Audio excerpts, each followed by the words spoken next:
खबर कोर्ट से जुड़ी। महर्षि दयानंद सरस्वती विश्वविद्यालय अजमेर में पीएचडी में प्रवेश के लिए अपनाई जाने वाली प्रक्रिया में नेट स्लेट उत्तीर्ण अभ्यर्थियों को दोहरा लाभ प्रदान करने के अध्यादेश को राजस्थान हाई कोर्ट में चुनौती दी गई है। इस पर सुनवाई करते हुए खंडपीठ ने राज्य सरकार के उच्च शिक्षा विभाग और एमडीएस विश्वविद्यालय को नोटिस जारी कर 2 सप्ताह में जवाब पेश करने को कहा है।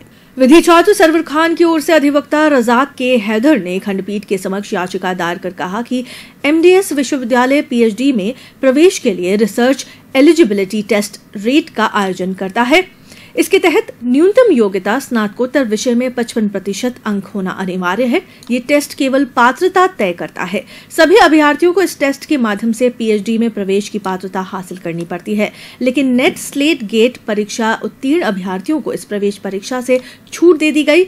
इसमें उत्तीर्ण होने के बाद गुड एकेडमिक रिकॉर्ड की तर्ज पर पात्र अभ्यर्थियों के उच्च माध्यमिक स्नातकोत्तर परीक्षा में अर्जित अंकों के आधार पर वरीयता सूची बनती है, जिसमें नेट स्लेट गेट उत्तीर्ण अभ्यर्थियों को फिर से लाभ देते हुए 10% अंक का वेटेज देने का प्रावधान है।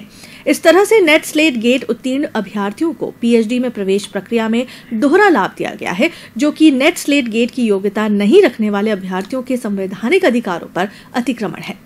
महर्षि दयानंद सरस्वती विश्वविद्यालय अजमेर में जो पीएचडी के नियम है, पीएचडी में प्रवेश परीक्षा कराने के और पीएचडी में प्रवेश देने के, वो बड़े विसंगति है उनमें। उसमें नेट स्लेट जो कर रखे हैं उनको बहुत ज़्यादा तरजीह दी जाती है, उनको 10% बोनस अंक दिए जाते हैं।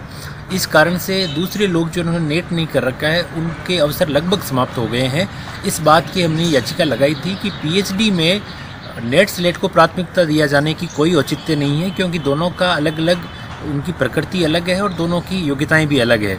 तो हाईकोर्ट ने इस बात को कंसिडर करते हुए नोटिस जारी किए हैं कि विश्वविद्यालय 2 सप्ताह में इस बात पर जवाब पेश करे। हमने यूनिवर्सिटी की जो अध्यादेश है उसको चुनौती दी है।